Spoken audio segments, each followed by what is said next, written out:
Hey guys, what's going on? It's me, Jay. Here to do the 21st uh, edition to my countdown and road to WrestleMania uh, series, where I review each and every WrestleMania leading up to WrestleMania 41 on April the 20th. And here we are at WrestleMania 21, and this took place at the Staples Center in Los Angeles on April the 3rd, 2005. And this WrestleMania is a transformational WrestleMania. Remember, I talked about there are certain WrestleManias in the series that are transformational. In other words, we move from one WrestleMania to another WrestleMania to another WrestleMania, and stars change. You know, the stars that were there at the first few WrestleManias, 1 through 9, are no longer there by 10. That's a transitional WrestleMania. It begins to highlight the stars like Bret Hart, Shawn Michaels, Razor Ramon, Diesel, and The Undertaker, as opposed to Hulk Hogan, the Macho Man, the Ultimate Warrior, and um, Ted DiBiase or Andre the Giant. Well, and then other WrestleManias, like WrestleMania 14, instead of highlighting uh, stars like Stone Cold Steve Austin, at least what's going on, stars like Austin, stars like um, Shawn Michaels, those guys. We moved from those guys. Well, now we're moving again. Uh, the stars that we see in this WrestleMania are not the same exact stars that we saw in the last WrestleMania. This is the birth of new stars, the John Cenas of the world, the Batistas of the world, the Randy Ortons of the world, and the Edges of the world.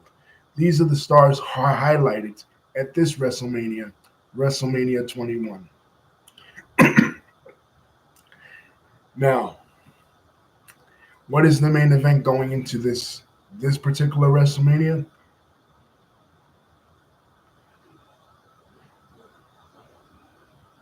Yes, Lisa, there are 41 WrestleManias. Well, going to be 41. There are actually 40 in the books as of now. We're only in 20. uh, the event started in 1985. They're all in the archives in the playlist WrestleMania reviews. I was at the last one. And I was in that, not the last one that just happened, the last one we just reviewed. I was there on March 14th, 2004, WrestleMania 20. But going into this one, April the 3rd, 2005,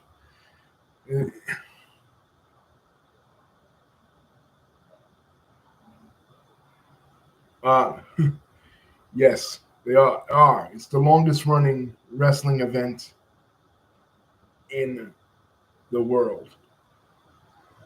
There's no other wrestling event, and it's the longest running contiguous pay-per-view event because boxing doesn't count because in boxing and UFC, they're each fight is different. And UFC hasn't even been going that long. You know what I mean? Only been going since 1993. And I've watched them all. I didn't watch the first few ones before I was when I was just a little baby, but I watched them on videotape, later on. But since I got into wrestling in 1990, I've watched them all from WrestleMania 6 onward. Some of them I've been at. I was at 10, I was at 20, and I was at 29. In two in Madison Square Garden and one in MetLife Stadium.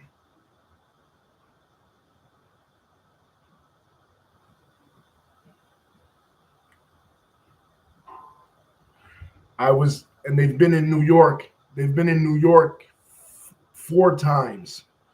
Uh, 10, 20, 29, and 35. The only one that I was not at was 35 of the New York WrestleManias. I have friends that traveled, to other states to be at WrestleManias, but I unfortunately have not been able to do that as of yet. I would like to one day.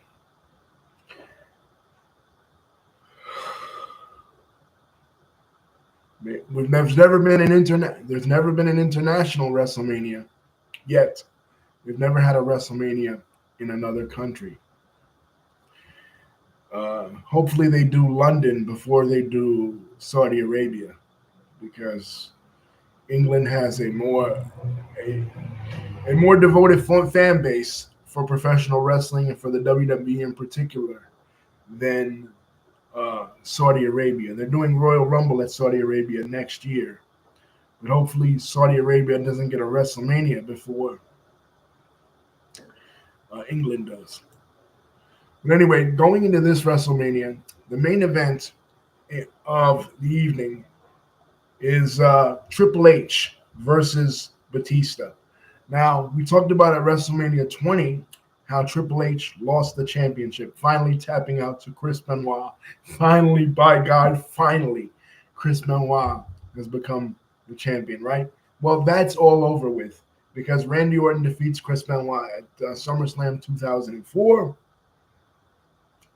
becoming the surpassing Brock Lesnar and becoming the youngest WWE champion ever. And Triple H turns on him, and he gets kicked out of Evolution, and then Triple H defeats him,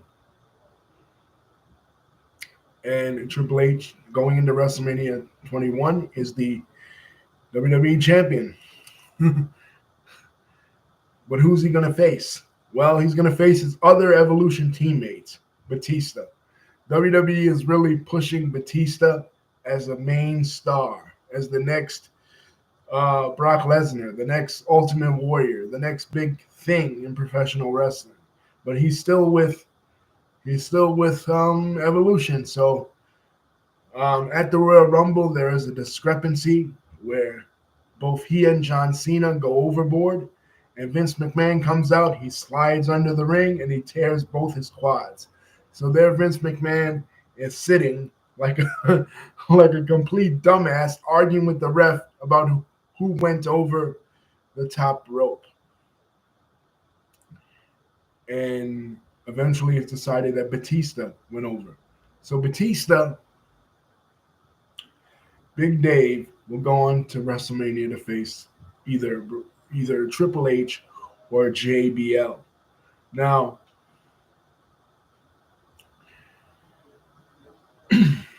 JBL, who is he? He is Bradshaw. APA is now broken up. He randomly gets a shot at Eddie Guerrero for the WWE Championship, and he defeats Eddie Guerrero. And he's been the longest running champion in SmackDown history thus far. Nobody has been able to beat him. He has his cabinet. He is a wrestling version of the current president at the time,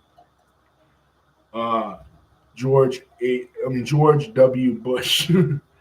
He has Orlando Jordan, Julian Hall, Amy Weber, and the Basham brothers in his cabinet, his team, his faction, ruling the roost on SmackDown. But while that's happening, John Cena is ascending. John Cena was the U.S. champion for several months, even stabbed inside of a club by by Carlito's bodyguard in the feud with Carlito in the Great American Bash 2004.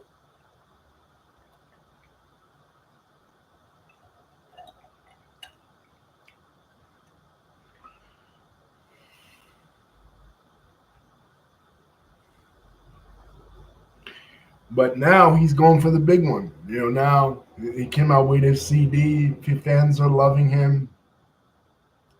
He's going for the big one. But it all depends on which person Dave Batista chooses. Now, Batista is on SmackDown. So stands to reason he will Batista, is on Raw. Now stands to reason he will choose Triple H, but him and Triple H are in Evolution together. So Triple H decides to convince him that he should sign to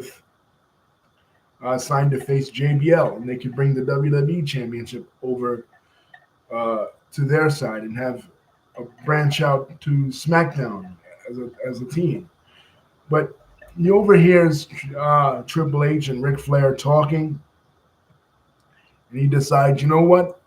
I'm going to choose Triple H. So in the contract signing, he looks like he's going to sign to SmackDown, but he drops it down and he gives the thumbs down, and he Batista bombs Triple H on the table, and the match is set. Triple H versus Batista at WrestleMania 21. Now, this WrestleMania is very unique in the sense that they're going to Hollywood. This is the first WrestleMania held exclusively in Los Angeles. Because as you guys recall, WrestleMania 2 was held partly in Los Angeles, and partly in New York, and partly in Chicago. But for this, they do these little skits of wrestlers imitating famous movie scenes. Like you have Eddie Guerrero and Booker T as the guys in Pulp Fiction. You have Eugene as Forrest Gump. You have The Undertaker as Dirty Harry. You have Kurt Angle and Christy Hemme as When Harry Met Sally. It's really creative stuff. They did the exact same thing a couple of years ago at WrestleMania 39 when they went back to LA. Pretty cool. So how does this pay-per-view begin?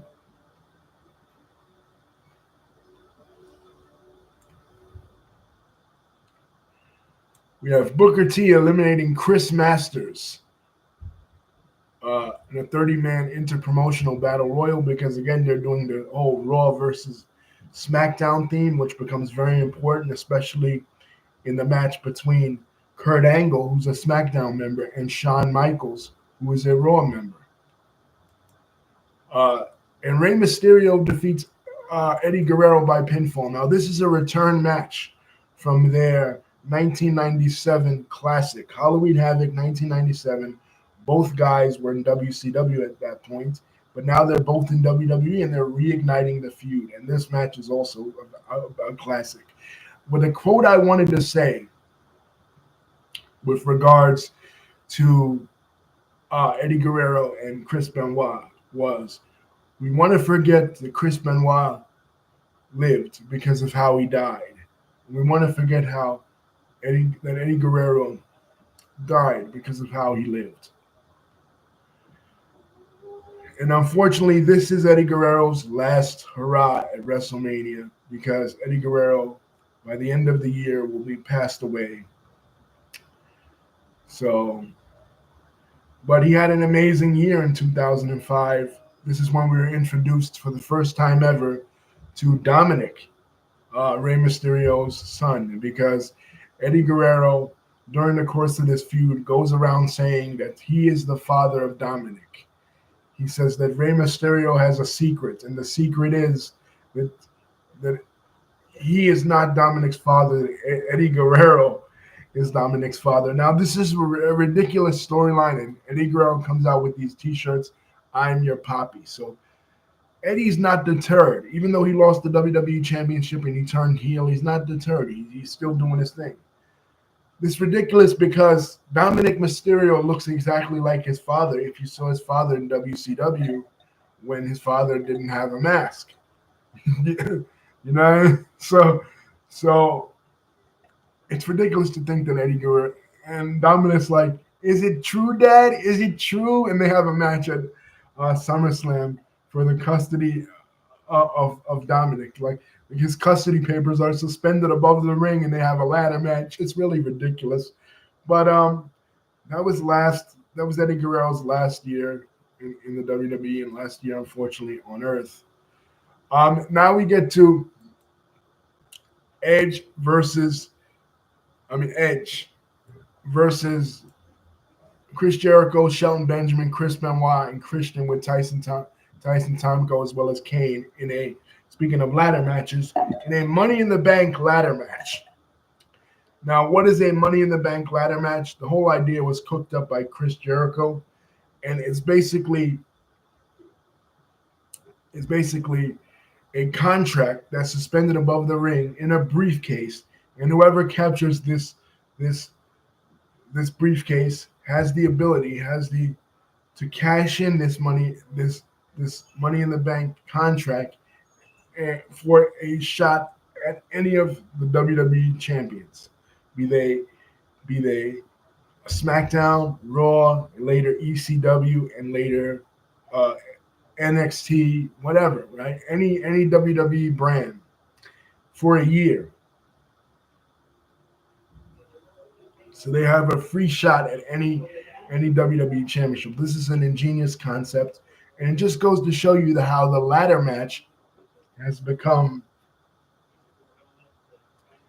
uh, so ubiquitous in the WWE, so synonymous with the WWE, especially with WrestleMania. You had the first ladder match at WrestleMania 10. Then you had the three-way ladder match at WrestleMania 2000. Then you had the um, TLC 2 at WrestleMania 17, and now you have this, and this will become a tradition. Eventually, it will become its own pay-per-view, like in 2011, right? Which in and of itself was a legendary pay-per-view for various reasons. When we get to 2011, we'll talk about why. But for the first few years, this match took place at WrestleMania.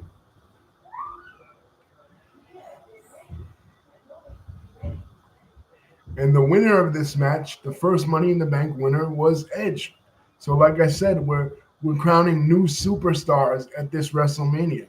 New superstars that will lead us into the next generation, the next few WrestleManias that we talk about. These will be the stars. Edge is one of them. Another one is John Cena. But before we get to that, we talk about The Undertaker versus Randy Orton. Defeats Randy Orton by pinfall. The Undertaker's streak continues. Now, this was the first time that I remember the streak being a centerpiece. Like, Undertaker always had this streak, but nobody ever really talked about it. Like, Triple H didn't talk about it. Um, Last time, Kane didn't speak about it. It wasn't a part of the angle, but now it was, because recent Hall of Famer, superstar Billy Graham,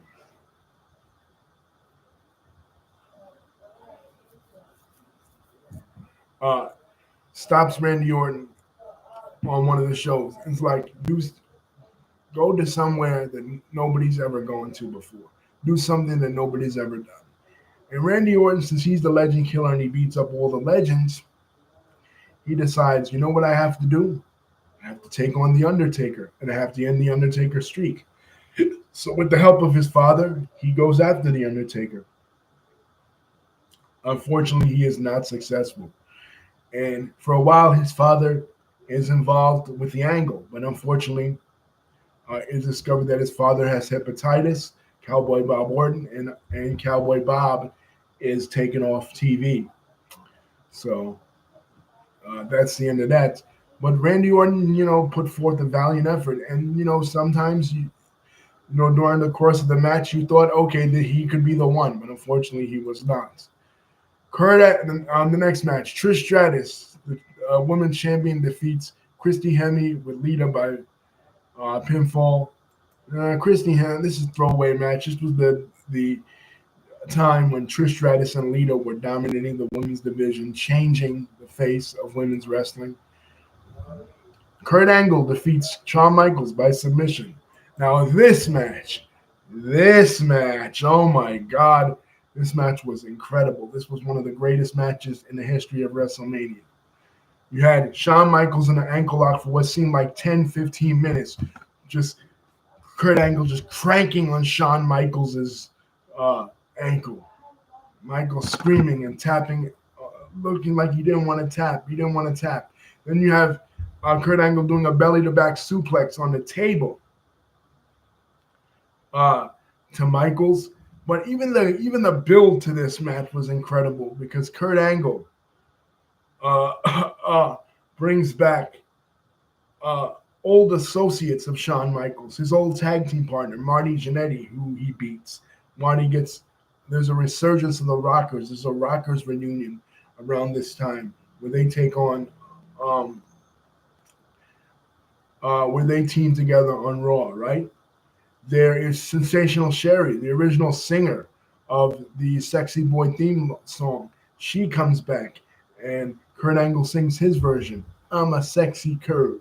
Sexy Kurt. I make your ankle hurt. Ankle hurt. you know? And it was just incredible, man, this feud.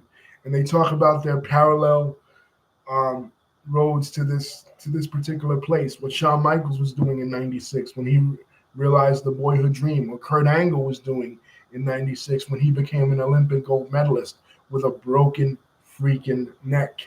They bring that up. So they're reliving their past. Incredible, man. Like I said, Shawn Michaels' second run, impeccable matches, memorable matches each and every WrestleMania. This was no exception. Now, John Cena, like I said, another wrestler who is becoming part of the newer generation, a guy that we will continuously talk about in the next series of WrestleManias from 29 to about 30 and a little bit in 34. And of course now 41. He's becoming a legend. He's becoming the John Cena that we all remember when we were growing up. This is the beginning of him. He won the United States chair. He rapped against the cardboard cutouts of Fabulous and Jay-Z at WrestleMania 19. He won the U.S. Championship against Big Show at 20. Now here at 21, he wins the big one, the WWE Championship, his first in a series of championships. Will soon probably be 17 World Championships, but this was his first, ending the long, arduous run of JBL. I hated JBL. Like I said, he was a spoof on the president at the time, George W. Bush, and his reign as WWE champion seemed just as annoying and just as infuriating as George W. Bush's time as president. He started off in this anti-immigration campaign targeting Eddie Guerrero, of course, because he was Mexican American. And then he won the title. Then he had his cabinet reign supreme over SmackDown.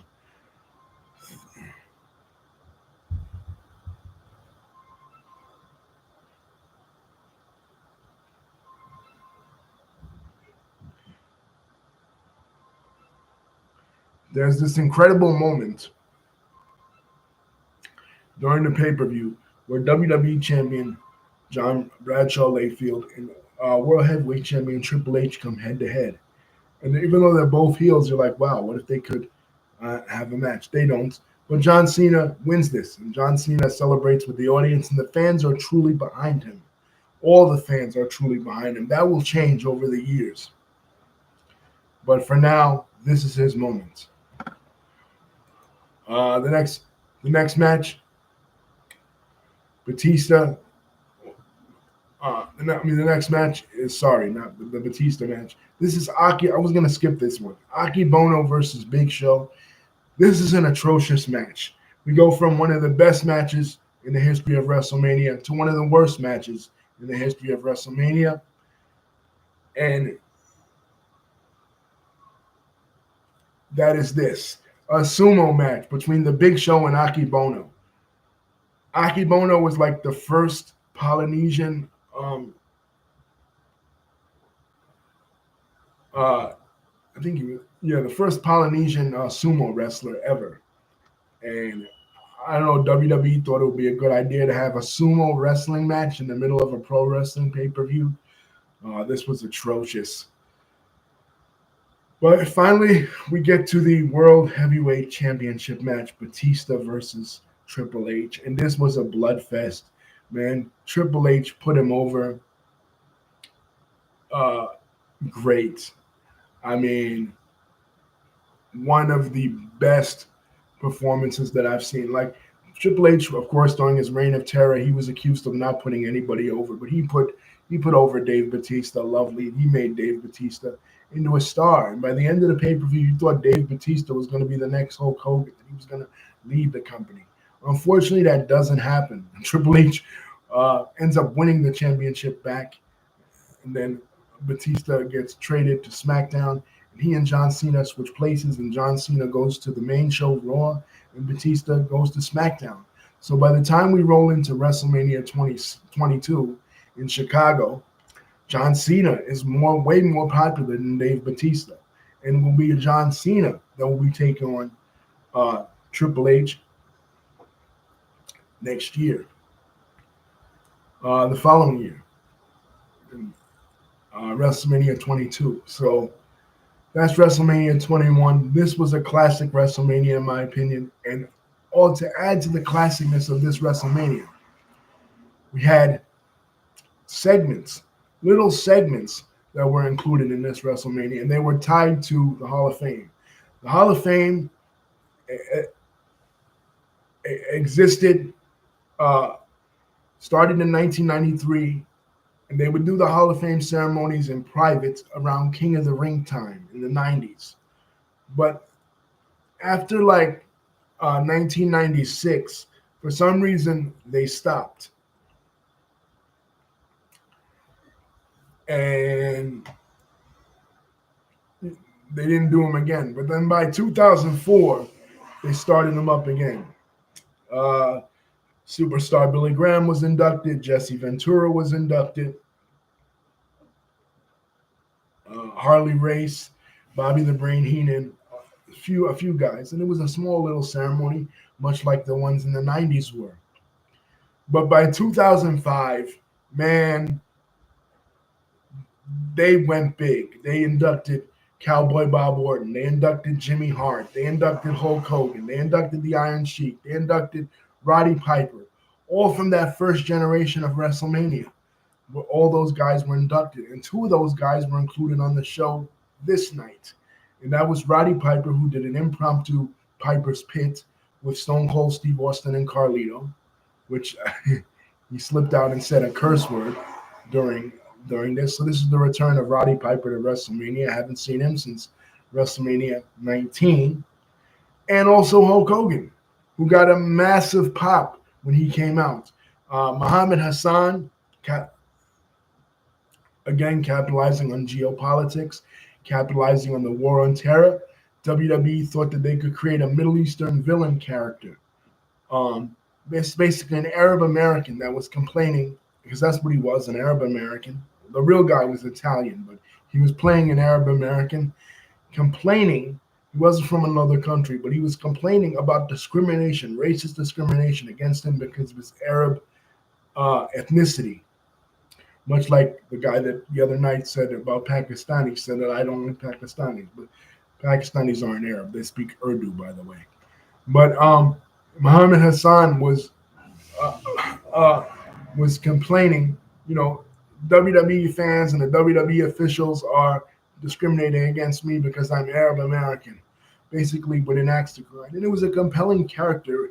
It wasn't as one-dimensional as other foreign heels that we see in WWE, right? But then Eugene comes out, and Eugene he attacks Eugene, a special needs character, right, and puts him in the camel clutch. So who comes out to save the day for America and for Eugene? Hulk Hogan with the real American music. And the crowd just loses it. They still loved Hulk at this point. And that, of course, sets up the feud with Shawn Michaels, where Shawn Michaels, needs a tag team partner to take on Muhammad Hassan, and he calls back Hulk Hogan. And for a while, Hulk Hogan and Shawn Michaels form a team until Shawn Michaels turns on him in the summer, setting up their match at SummerSlam 2005. So we saw the return of those legends, Stone Cold Steve Austin, Roddy Piper, and Hulk Hogan. And this was a star-studded WrestleMania as far as appearances. You had members of the Red Hot Chili Peppers there. You had Adam Sandler there. You had a whole bunch of celebrities because it was in Hollywood. So overall, this was a great WrestleMania. 22 will be really scaled down, but we will see the return in the Hall of Fame anyway of Bret the Hitman Hart to the WWE after being gone since 1997.